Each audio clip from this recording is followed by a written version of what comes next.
From the second letter to the Corinthians. Such is the confidence that we have through Christ toward God, not that we are competent of ourselves to claim anything as coming from us. Our competence is from God, who has made us competent to be ministers of a new covenant, not the letter, but of spirit, for the letter kills, but the spirit gives life. Now if the ministry of death, chiseled in letters on stone tablets, came in glory so that the people of Israel could not gaze at Moses' face because of the glory on his face, a glory now set aside, how much more will the ministry of the Spirit come in glory? For if there was glory in the ministry of condemnation, much more does the ministry of justification abound in glory. Indeed, what once had glory has lost its glory because of the greater glory. For if what was set aside came through glory, much more has the permanent come in glory.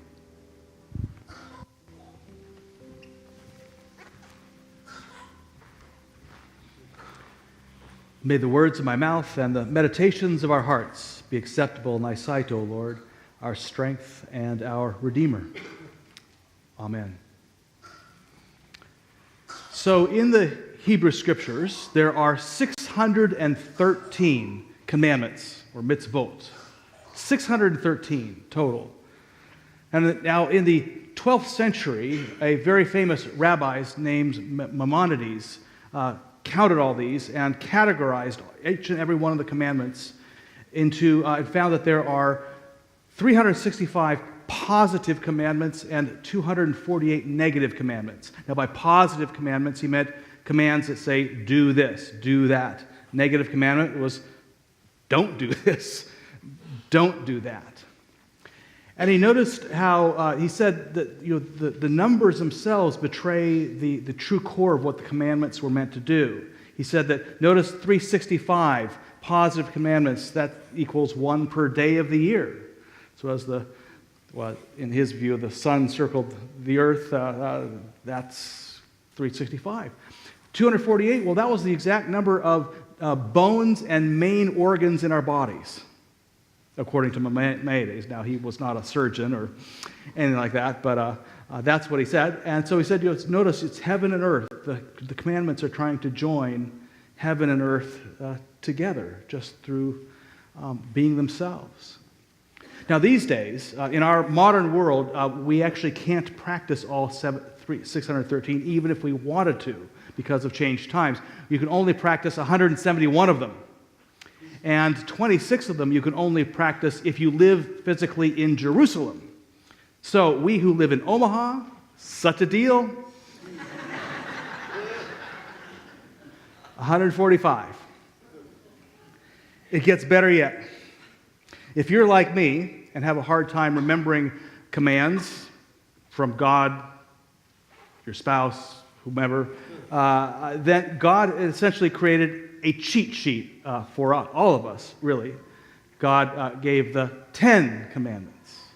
And really, all those other commandments are meant to flow from the 10. They're really, all 613 were meant to were written to try to explicate concretely what it means to live by the 10 commandments in our everyday lives. So you get the 10 down, and that's pretty good. That's a good start. And it's why also, those 10 are so well chosen that they, as we noticed last week, they actually are the most famous set of commands or most famous set of laws ever promulgated in human history. There is no set of laws that is more famous than the 10 Commandments.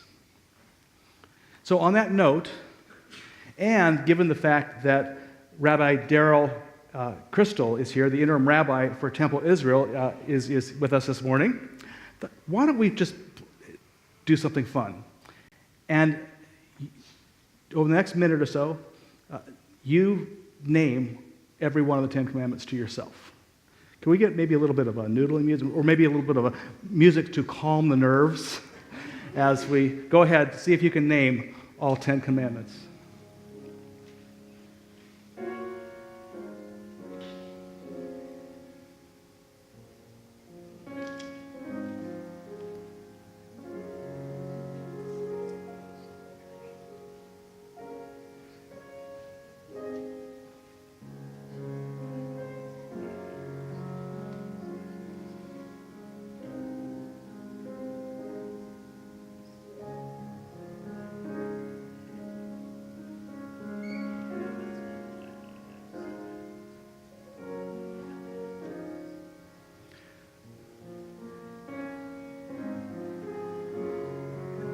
the answer sheet. No other God, no images. Do not make an image of God. Do not take the Lord's name in vain. Hold the Sabbath and keep it holy. Honor your father and your mother. Don't kill. Don't commit adultery. Don't steal. Don't post fake news to the internet. Otherwise known as do not bear false witness against your neighbor. And don't covet anybody or anything that anybody has for themselves. Those are the 10. So I tremble knowing the rabbi is here, but can I see by a show of hands how many got all 10?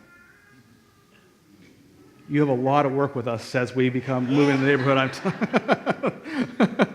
Okay, well, there was a couple who raised their hands. Congratulations, by the way, to those of you who did, or if you got 9 out of 10, that's still kind of an A-, right? Good job. But, of course, it's one thing to name the 10 commandments. It's another thing to live by them. If we're going to start going down asking how we live by them, well, do we all keep the Sabbath every week? Take one full day where it's just dedicated to playing and praying. Okay, there's that one. And then how about this, honoring father and mother? We feel really, really super adequate in how we've done that. Or what about taking the Lord's name in vain? Oh, God. So if you're down those 3, you're already at a C-. Right? So what if you ever post some inflammatory story on Facebook or email it without doing the fact checking at Snopes.com? Well, now you're down to you've gone from a C- down to a D-, right? And that's before even considering the rest, or those 145 that we could be following. Imagine one day finding yourself before the throne of God, and there's a door before you also. And that's a door you can tell is to eternity, to life in God's realm. And you have, God's kind of like Jack Nicholson looking for a few good men and women to enter through that door. And of course, you've got your report card with you. And maybe now that you know that, this stuff is real and this is serious, like maybe maybe you even have some more awareness of your life and how these commandments have played out in your life or not played out. And you think about, for instance, just that one, that observing the Sabbath. That seems so, gosh, we're so busy, aren't we? And yet we realize now with the benefit of hindsight that our failure to take one full day just to play and pray really robbed us of a lot of life energy, a lot of creativity that God was trying to work through us to do something in life, to make a creative life. Our mental and physical exhaustion, oftentimes we see in hindsight, led to poor decisions that affected our lives and the lives of others. Perhaps we also realize that failure to simply devote a whole day simply to God and our relationship with God maybe caused us to keep our eyes off of some of the competition out there, how it was affecting our lives. These other gods that met us throughout the week, promising us success and status and so forth, promising us pay raises and position upgrades and larger houses, promising us more goods and services to consume if we just bow down and worship the god of wealth or consumerism, what have you. We realize we never really overtly went after those gods, but maybe with when we look at our pocketbooks and so forth, we realize, oh no, we were in their pocket. And so as we kind of prepare ourselves to be dismissed, we suddenly become aware of the fact that Paul may have had a point when he called living by the commandments alone a ministry of death, chiseled in stone. Can't you feel that death? I mean, who of us could stand before the throne of God and feel worthy to move on into eternal life?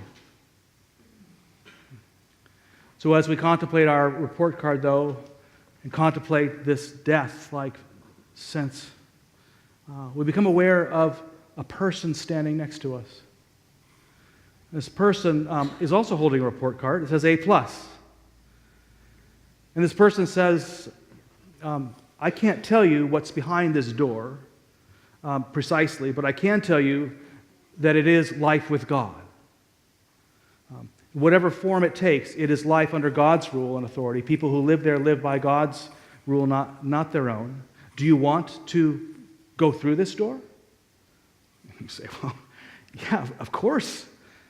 He says, well, what are you waiting for then? And you say, well, we've obviously just met. You don't know me. I mean, here's my report card.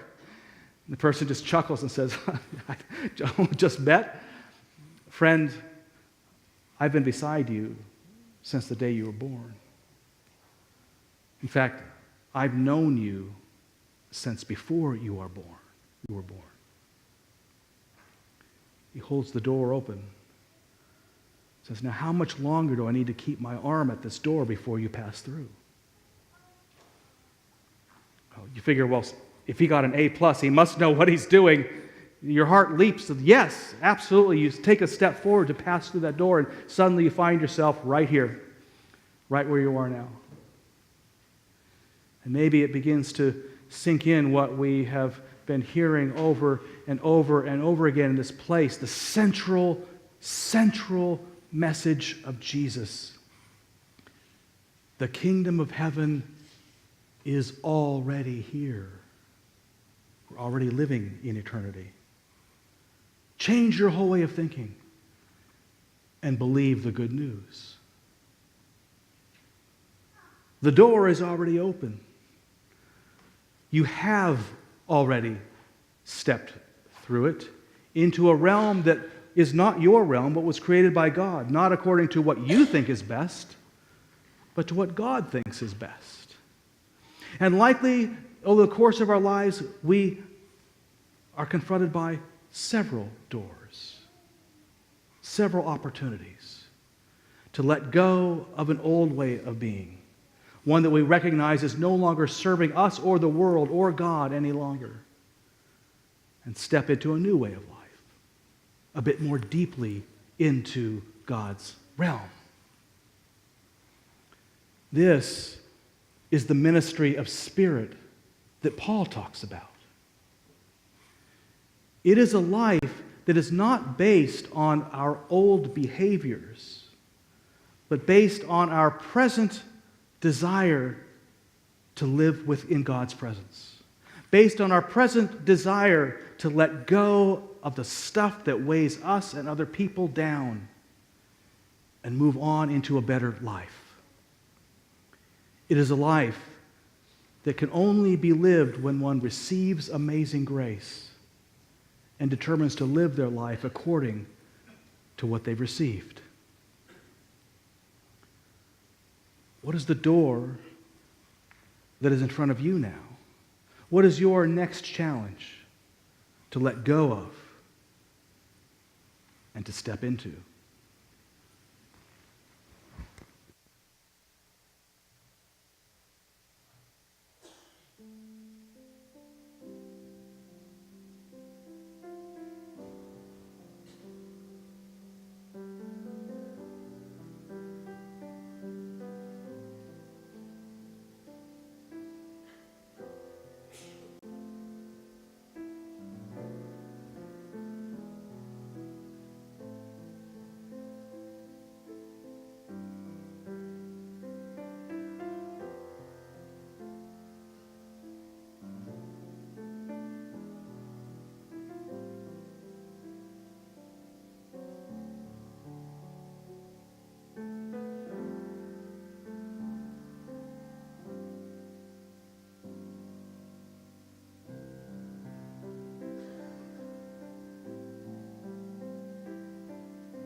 From Exodus.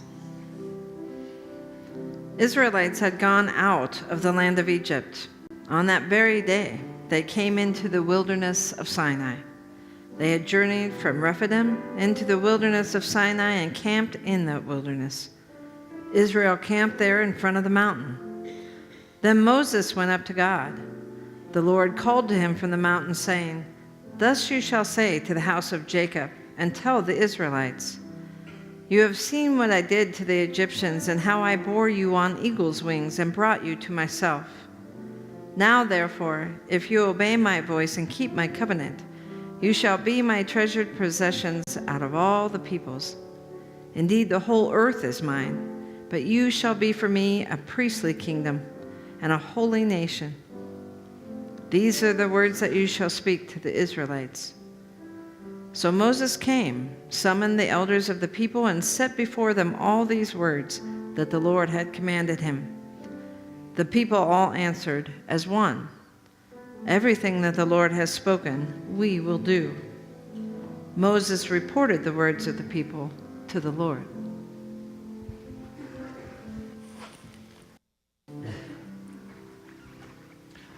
So I used to believe that the Old Testament was the ministry of death that Paul talks about, and the New Testament was really embodied the ministry of life that he talks about. Old was the dry and dusty law that kills, and new was all about the grace and the life that leads to eternity. That's what I thought, and when I'd get to Exodus 20, where God gives Moses the commands and the 10 Commandments, and then all those other ones that a lot of those other ones that follow, I said, "See, yeah, that's the law stuff. That's the killer stuff you want to stay away from." I mean, trying to follow a law in order to build your way up to God just doesn't work. You can't just simply earn your way to salvation. That's what I thought was the purpose of the law and why Paul said it kills us. It wasn't until seminary that I read the chapter before Exodus 20, part of what you just heard this morning, chapter 19. My whole view of the purpose of the law changed when I read that passage and discovered so many others like it in the Hebrew Scriptures. Perhaps you picked up on a bit of the dynamic yourself. First, God instructs Moses, "Thus you shall say to the house of Jacob and tell the Israelites, you have seen what I did to the Egyptians and how I bore you on eagle's wings and brought you to myself. Now, therefore, if you obey my voice and keep my covenant, you shall be my treasured possession out of all the peoples. Indeed, the whole earth is mine, but you shall be for me a priestly kingdom, a holy nation. These are the words that you shall speak to the Israelites." Well, notice that this is the precursor to the law. This is like the preface. So, in other words, Israel beforehand has lived by no law that builds it up and makes it worthy of anything. God is saying, in fact, look what I've already done for you. I have freed you from the Egyptians. I have led you across the wilderness, feeding you every day. I have done all these things for you already. What did Israel do to deserve it? Nothing. God did it not because of who they were or their righteousness. God did it because of who God is and God's righteousness. As a free and generous gift to a people who were enslaved. It is only after this amazing act of grace that God says, now, if you want to deepen the relationship, we'll have to get organized. People say, I don't want anything to do with organized religion. I say, well, come to Countryside, we're disorganized religion. But really, when it comes down to it, love always wants to be organized. It wants to be organized because it keeps wanting to deepen its impact in the world and in our lives and make it possible for loving people to have relationship with each other without stepping all over their toes. Love always wants to be organized. God gives these people an amazing act of grace and love and says, now, if you want, and it's their choice to say yes or no, there is no threat if they should say no, but if you want to really do something and live according to a special calling, let's organize ourselves. And so the laws then are given once Israel agrees that this is what they want to do. They want to step through this door. and live by a new way. This is a ministry of spirit. All of the laws of the Old Testament are based in grace. In other words, it's not law then turns to grace. It's grace develops into further grace in the Bible. Because God is always the same. God is always about grace and love. So what changed with Jesus? It's not that Jesus opened a door to salvation that had been closed to the world before he came, but rather he revealed most fully a door that has been open since the beginning of creation. He revealed something that didn't cause God to change, but caused us to change.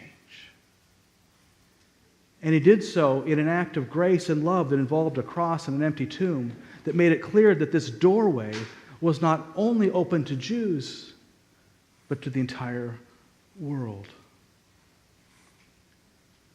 No, the only thing we need to step through this door is not a perfect report card, but a perfect desire to shed an old way of being and accept a better one.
From the prophet Isaiah. I am the Lord. I have called you in righteousness. I have taken you by the hand and kept you. I have given you as a covenant to the people, a light to the nations, to open the eyes that are blind, bring out the prisoners from the dungeon, from the prison those who sit in darkness.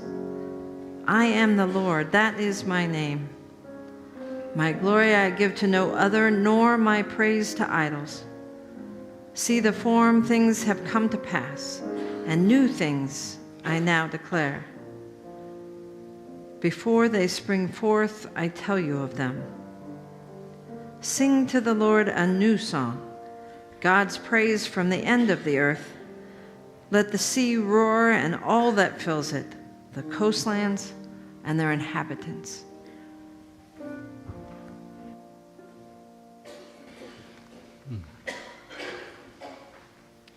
So in the 6th century BCE, a prophet writing in the name of Isaiah reminds Israel of a new thing that God is doing to make them, once again, a light to the nations, to open up the eyes of those who were blind, to bring out the prisoners from the dungeon, from the prison, those who sit in darkness. And he says we can do this now in a much more dramatic way because new things are happening. See, the former things have come to pass. New things I now declare. What new things? What former things could he have been talking about? He's talking about the laws. Those laws written 6 centuries beforehand, when Israel was still wandering in the wilderness. Those laws that really were meant to embody and organize the love that they had received. 6 centuries later, while a lot had happened. Israel had come into the land, it had gained a king and king after king, and they had expanded their reach from the north to the south, and they'd lived long enough to see the entire 10 tribes of the north collapse and be exiled by the Assyrians, and they'd lived long enough to see the 2 tribes that remained conquered by the Babylonians and exiled to Babylon. No, much had changed since the days of Moses.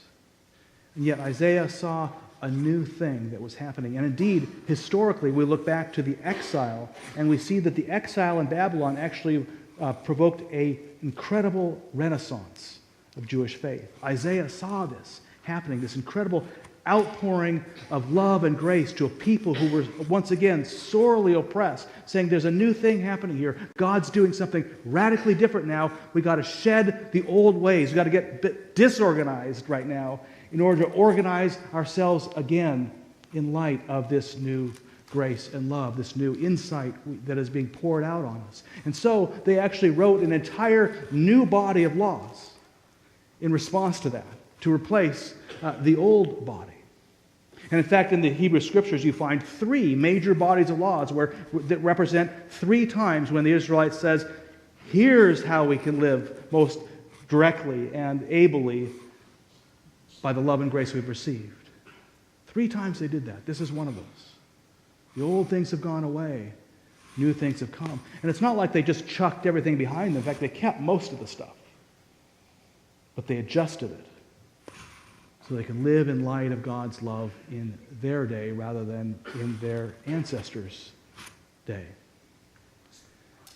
6 centuries later, we come to Jesus, and guess what? He's doing the same thing. He's even quoting another part of Isaiah. His whole purpose is to bring good news to the poor, to proclaim release to the captives, to give sight to the blind, and to let the oppressed go free, to proclaim the year of the Lord's favor. And he will do that most dramatically by becoming a Passover lamb himself for the entire world, in such a way that now those who are most guilty, those who will shed the blood of this Passover lamb, will be passed over by God, showing that this door is open more widely than anyone ever suspected, wide enough even for our enemies to pass through if they're willing to shed an old way of life and live to a new one. I believe that in our day, there is another outpouring of love and grace upon our world. As dangerous as our times are, as topsy-turvy as our times are, the love and the grace that is being poured out now and the new insight now is equal to and will surpass the threats before us. Why? Because God actually cares about this world. God actually loves this world. God actually is invested in this world. And when human civilization itself is under threat, God is always present, ready to help the world move to a next stage. Right now, I believe that this is happening in all three of the major Abrahamic faiths. And one of the reasons I believe that is because, well, look, we're actually living it. The Tri-Faith Initiative is just the tip of an iceberg. That all three faiths are seeing the foundation shaken just enough they can actually see each other in new ways. All three faiths coming together like this. Imagine this happening 200 years ago, 300 years ago, 400 years ago, 500 years ago. They would have been like, no, that'll never happen. Completely impossible for the three faiths to come together in this way. And yet, when we say, well, it can't be that great because we're not that great. We're no different than anybody else. We got our report cards. Didn't come out so well. Yeah. But maybe one day we'll learn, finally, that it's not about how good we are, but how good God is. We're into this whole tri-faith thing not because we're the greatest, shiniest people in the world. It's because God's trying to do a new thing in this world. And that new thing is absolutely necessary for our survival. That people across faith lines that used to divide them, used to lead, and indeed continues to lead to death and destruction, become lines that lead to life and light. I believe that one day we will look back with hindsight. Well, maybe our great-great-grandchildren will look back with hindsight and see that the time that we are living in right now is of equal importance to any time in human history, including the time of Jesus, the time of Muhammad, the time of Moses. That right now, how we respond to God, the door that we choose to step through, is one that will not only bless us, but bless many beyond us.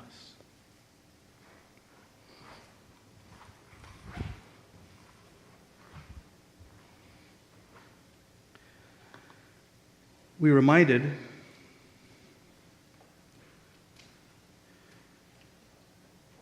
in this meal that there's not just one door. At least every week, a door is opened.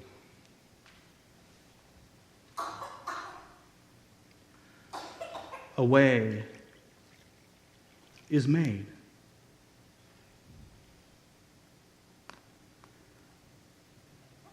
Every week, perhaps with every meal, we remember a night of betrayal and desertion in which Jesus took bread and broke that bread, saying, "My friends, this is my body which is broken for you. Do this as often as you eat of it in remembrance of me." And so likewise after supper, taking the cup, saying, "This is the cup of the new covenant in my blood.